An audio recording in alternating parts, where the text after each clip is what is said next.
In the name of Allah, who is the most merciful and beneficent, welcome to my YouTube channel. Last video के अंदर हमने chapter number 2 को and किया था.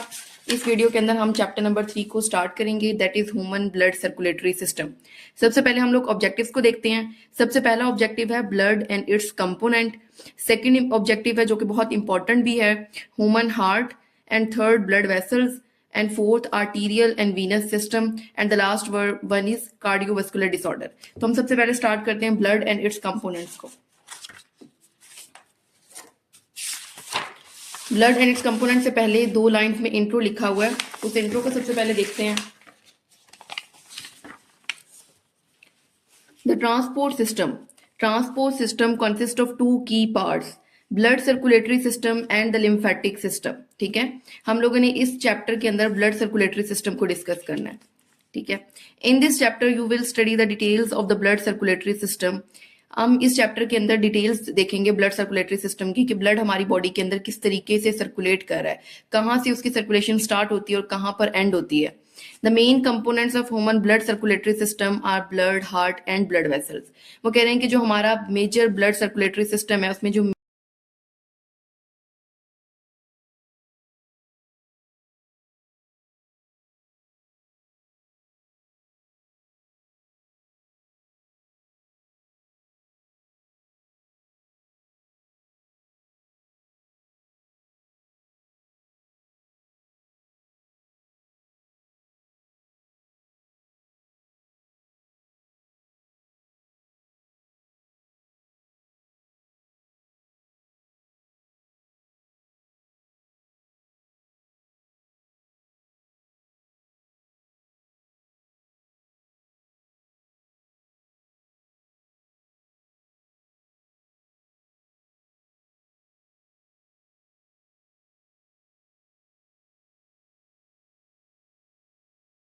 It's main function is to the transport of material throughout the body.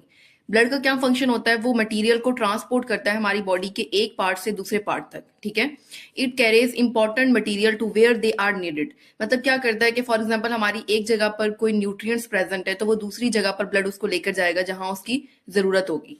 It transports oxygen from the lungs to the body cells. हमें पता है कि हमारे लंग्स के अंदर ऑक्सीजन आती है. ठीक है, मैक्सिमम अमाउंट के अंदर ऑक्सीजन हमारे लंग्स के अंदर प्रेजेंट होती है. तो ब्लड क्या करता है, लंग्स से ऑक्सीजन को लेता है और हमारे बॉडी सेल्स के पास ले जाता है, और कार्बन डाइऑक्साइड को कैरी करता है टिश्यूज से और वापस कहां पर लेकर आता है, लंग्स के पास, ताकि इसे बॉडी से रिमूव किया जा सके. ठीक है, पहला फंक्शन क्या था कि ये मटेरियल को ट्रांसपोर्ट करता है from one part of body to the other part of body.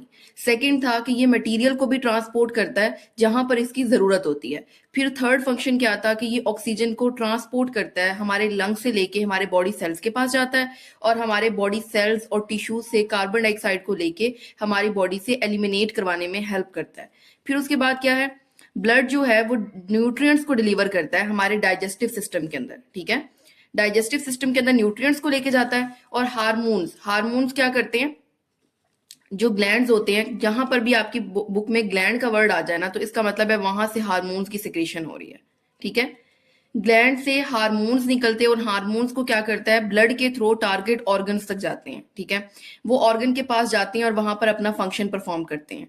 For example हमारी बॉडी के अंदर इस जगह से हार्मोन प्रोड्यूस हो रहे हैं, लेकिन इस जगह पर हमें हार्मोन्स की जरूरत नहीं है. जैसे पिट्यूटरी ग्लैंड से हार्मोन प्रोड्यूस होते हैं, फिर वो क्या करते हैं, आगे जाते हैं टारगेट ऑर्गन्स के पास जाते हैं. टारगेट ऑर्गन के पास जाते हैं जहां पर उनकी जरूरत होती है, वहां पर वो अपना फंक्शन परफॉर्म करते हैं. ठीक है, and waste product from the cells to the kidney for excretion.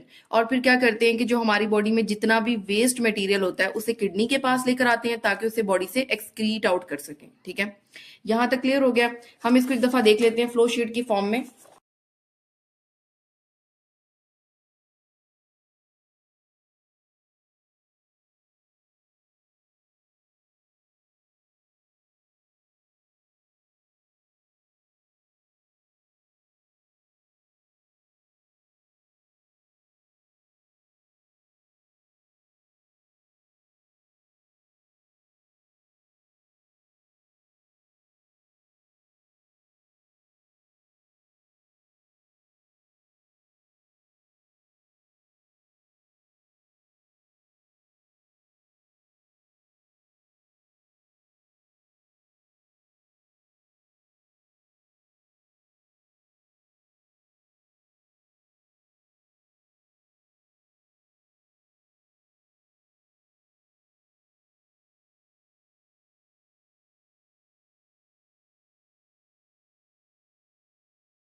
ये क्या करता है, इंपॉर्टेंट मटेरियल को ट्रांसपोर्ट करता है जहां पर उसकी जरूरत होती है।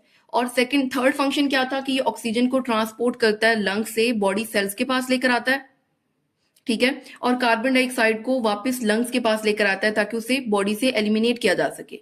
फिर उसके बाद न्यूट्रिएंट्स को डिलीवर करता है हमारे डाइजेस्टिव सिस्टम के अंदर, हार्मोन्स को टारगेट ऑर्गन्स के पास लेकर आता है, और वेस्ट मटेरियल को हमारी किडनी के पास लेकर आता है ताकि उसे बॉडी से एक्सक्रीट आउट किया जा सके। फिर उसके बाद अब आप इस सेकंड पैराग्राफ को स्टार्ट करने से पहले इस डायग्राम को देखो, फिगर 3.1। ये हमारे पास फ्रेश ब्लड है। जब फ्रेश ब्लड को आप 10 या 15 मिनट के लिए ऐसे ही छोड़ दो तो आपके पास इस तरह का स्ट्रक्चर आता है, ठीक है। ये जो नीचे है ना, यहाँ पर क्लॉट बन जाते हैं, ब्लड के क्लॉट्स बन जाते हैं कुछ देर के बाद। ये जो क्लॉट्स होते हैं ना, ये सारे क्या होते हैं, सेल्स होती हैं। सेल्स आपस में जुड़कर ना एक क्लॉट बना देते हैं, और ऊपर जो ये पानी पानी सा रह जाता है ना, इसको हम लोग प्लाज्मा कहते हैं। मतलब अगर आप फ्रेश ब्लड को कुछ देर के लिए रखो तो उसके दो कंपोनेंट्स, दो पोर्शंस बन जाते हैं। एक पोर्शन क्या होता है, क्लॉट वाला पोर्शन होता है, और दूसरा पोर्शन सिर्फ पानी पानी सा होता है, ठीक है। जो ये क्लॉट वाला पोर्शन होता है ना, इसमें सारे सेल्स आ जाते हैं, ठीक है। और जो दूसरा पानी वाला पोर्शन होता है जिसे हम लोग क्या कहते हैं, प्लाज्मा कहते हैं, इसके अंदर अब कोई भी सेल नहीं है, ठीक है। अब कभी भी ब्लड को हम प्लाज्मा नहीं कह सकते। जब हम ब्लड में से सेल को अलग कर लेते हैं ना, तो जो बकाया रह जाता है हमारे पास, रिमेनिंग पोर्शन जो रह जाता है, उसे हम प्लाज्मा कहते हैं। प्लाज्मा में कोई भी ब्लड सेल नहीं होता। प्लाज्मा की कितने कितने परसेंटेज, 100% ब्लड के अंदर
7 to 9% प्रोटीन प्रेजेंट है, और 1% अदर सब्सटेंसेस हैं। तो अब एक दफा हम लोग देख लेते हैं, जो हमारा ब्लड है, अगर हम इसकी 100% देखें तो इसके अंदर दो चीजें प्रेजेंट है, 55% रेशियो में और 45% में। 55% में जो प्रेजेंट है वो हमारा प्लाज्मा है, और 45% के अंदर जो है वो ब्लड सेल्स हैं, ठीक है।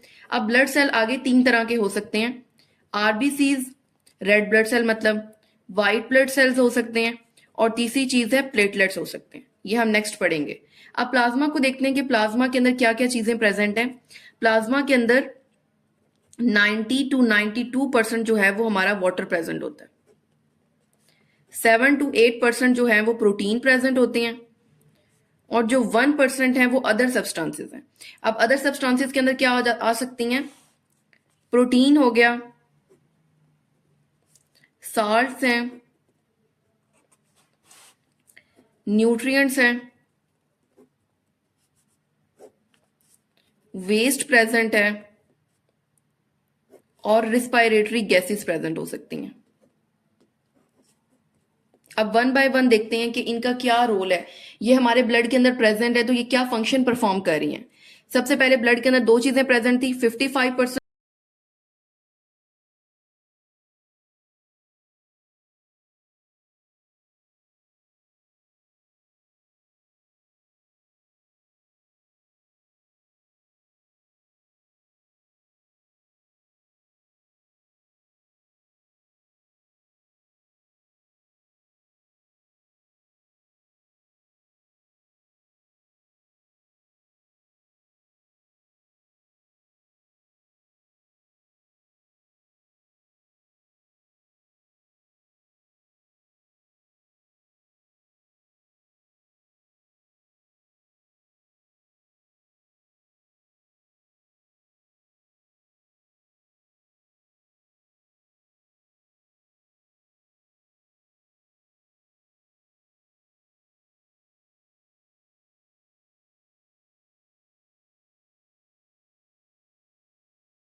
फाइब्रिनोजिन भी एक प्लाज्मा प्रोटीन है। फाइब्रिनोजिन क्या करती है? ब्लड क्लॉटिंग प्रोटीन है, ब्लड क्लॉटिंग के लिए रिस्पॉन्सिबल होती है। एल्बुमिन भी प्लाज्मा प्रोटीन है और इसका क्या फंक्शन होता है? ये ब्लड के ऑस्मोटिक प्रेशर को मेंटेन करती है, ऑस्मोटिक प्रेशर ऑफ ब्लड को मेंटेन करती है। ठीक है, ये आपको समझ आ गया होगा प्लाज्मा प्रोटीन के बारे में। इसमें क्या था?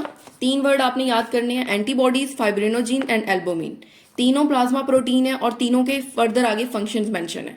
ये बॉडी को डिफेंड करती है, ये ब्लड क्लॉटिंग के अंदर हेल्प करती है, और एल्बुमिन जो होती है ये ब्लड के ऑस्मोटिक प्रेशर को मेंटेन करती है।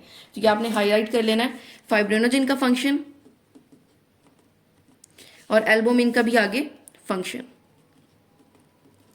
सेकंड जो प्लाज्मा प्रोटीन का ब्लड प्लाज्मा को जो सेकंड कंपोनेंट है that is salt. The important plasma salt are made up of sodium chloride and bicarbonate ion. मतलब किससे प्लाज्मा साल्ट बने होते हैं? सोडियम से, क्लोराइड से एंड बाइकार्बोनेट से। In addition there little amount of calcium, magnesium, copper, potassium and zinc. इस तरह आपने ये सारे नाम अच्छे से प्रिपेयर कर लेने हैं कि जो हमारे साल्ट हैं वो sodium, chloride and bicarbonate ion से मिलकर बने होते हैं, और कुछ जो होते हैं लिटिल अमाउंट में calcium, magnesium, copper, potassium and zinc भी प्रेजेंट होता है। फिर उसके बाद हमारे प्लाज्मा के अंदर क्या चीजें प्रेजेंट होती हैं? न्यूट्रिएंट्स प्रेजेंट होते हैं, वेस्ट प्रेजेंट होते हैं और हार्मोन्स प्रेजेंट होते हैं। हमने जैसे कि ब्लड के फंक्शंस में भी रीड किया था कि ये न्यूट्रिएंट्स को ट्रांसपोर्ट करती है from one part of body to the other part of body where they needed. ठीक है, और फिर उसके बाद हमने हार्मोन्स को भी देखा था कि जो ग्लैंड से हार्मोन्स निकल रहे थे उन्हें टारगेट ऑर्गन के पास लेके जा रही थी, और हमने वेस्ट के बारे में भी देखा था कि ये वेस्ट को ट्रांसपोर्ट करती है, किडनी के पास लेकर आती है ताकि इसे किडनी बॉडी से एक्सक्रीट आउट कर सके। तो यहाँ पर देखते हैं कि plasma contain nutrients. Plasma contain nutrients like कौन कौन से न्यूट्रिएंट्स होते हैं? ऑब्वियसली आप जब फूड लेते हो तो उसमें 3 मॉलिक्यूल्स होते हैं, प्रोटीन, कार्बोहाइड्रेट्स और फैट्स। तो वही ग्लूकोज होती हैं, लिपिड्स होती हैं और अमाइनो एसिड होते हैं। ये न्यूट्रिएंट्स क्या करते हैं? हमारे ब्लड के अंदर एंटर हो जाते हैं फ्रॉम द डाइजेस्टिव सिस्टम।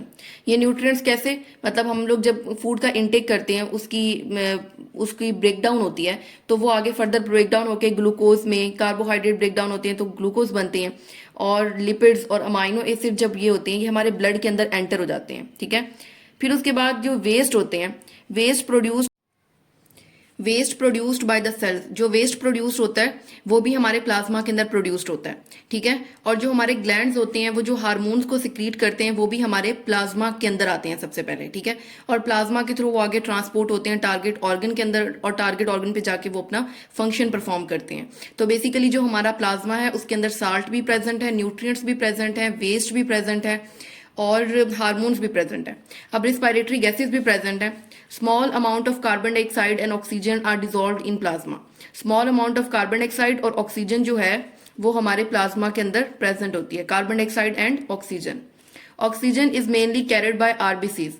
अब हम नेक्स्ट आरबीसीज का टॉपिक पढ़ेंगे तो उसमें हमें क्लियर अंडरस्टैंडिंग होगी। जो मैक्सिमम हमारी ऑक्सीजन होती है ना वो आरबीसीज के साथ बाइंड होती है। मतलब रेड ब्लड सेल ऑक्सीजन की ट्रांसपोर्टेशन करवाते हैं from one part of the body to the other part of the body.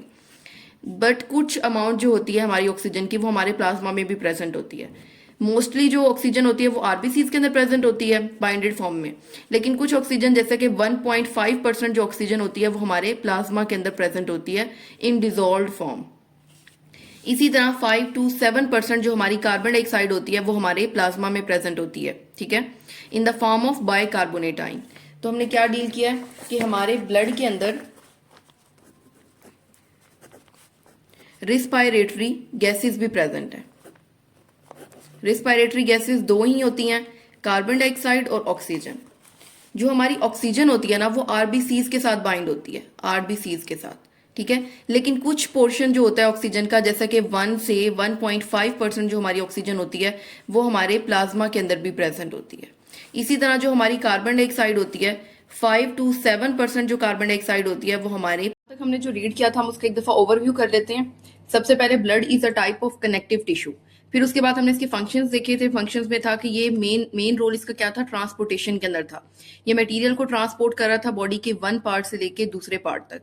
ठीक है, और मटेरियल को भी ट्रांसपोर्ट कर रहा था, ऑक्सीजन की ट्रांसपोर्टेशन कर रहा था, कार्बन डाइऑक्साइड की ट्रांसपोर्टेशन कर रहा था, न्यूट्रिएंट्स को डिलीवर कर रहा था हमारे डाइजेस्टिव सिस्टम के पास, और हार्मोन्स को टारगेट ऑर्गन्स के पास लेके जा रहा था, और वेस्ट मटेरियल को किडनी के पास लेके जा रहा था ताकि इसे बॉडी से एक्सक्रीट आउट किया जा सके। फिर उसके बाद हमने प्लाज्मा और प्लाज्मा और हम लोगों ने सेल्स को देखा कि ब्लड को अगर हम लोग क्लासिफाई करें तो इसके दो पोर्शन होती हैं। एक पोर्शन होता है प्लाज्मा वाला और दूसरा पोर्शन होता है सेल वाला। प्लाज्मा की कंसंट्रेशन जो होती है वो 55% होती है और जो सेल की कंपोजिशन होती है वो 45% होती है। सेल में आगे आ जाती हैं red blood cell, white blood cell and platelets. ठीक है, ब्लड प्लाज्मा के अंदर हमने देखा कि जो सबसे ज्यादा क्वांटिटी थी वो वाटर की थी, फिर उसके बाद प्रोटीन प्रेजेंट थे 7 to 9% और 1% अदर सब्सटेंसेस थे। फिर अदर सब्सटेंसेस में क्या क्या चीजें आ रही थी? प्रोटीन से salt, nutrients, waste, hormones and respiratory gases. Protein में हमने देखी थी तीन चीजें, antibodies, fibrinogen and albumin. Antibodies क्या कर रही थी? बॉडी को डिफेंड कर रही थी। फिब्रिनोजिन ब्लड क्लॉटिंग के लिए रिस्पॉन्सिबल थी। एल्बुमिन जो थी वो ब्लड के ऑस्मोटिक प्रेशर को मेंटेन कर रही थी। फिर उसके बाद हमने साल्ट्स को देखा था कि हमारी जो प्लाज्मा के अंदर साल्ट होती हैं वो किससे मिलके बने होते हैं? सोडियम से, क्लोराइड से, बाइकार्बोनेट से और लिटिल अमाउंट में calcium, magnesium, copper, potassium and zinc. फिर हमने न्यूट्रिएंट्स को देखा था, वेस्ट देखे थे कि हमारी बॉडी में हार्मोन्स थे। ठीक है, ये सिक्रीट हो रहे थे एंडोक्राइन ग्लैंड से और ये भी हमारे प्लाज्मा के अंदर प्रेजेंट होते हैं। फिर हमने देखा था कि हमारी बॉडी के अंदर रिस्पायरेटरी गैसेस जो होती हैं वो हमारे प्लाज्मा के अंदर प्रेजेंट होती हैं। ऑक्सीजन जो मैक्सिमम होती है वो आरबीसीज के अंदर प्रेजेंट होती है, लेकिन 1.5% जो ऑक्सीजन है वो हमारे प्लाज्मा में भी डिसॉल्व प्रेजेंट फॉर्म में प्रेजेंट होती है। और 5 to 7% कार्बन डाइऑक्साइड जो है वो भी प्लाज्मा के अंदर प्रेजेंट होती है in the form of bicarbonate ion. यहाँ पे हमारा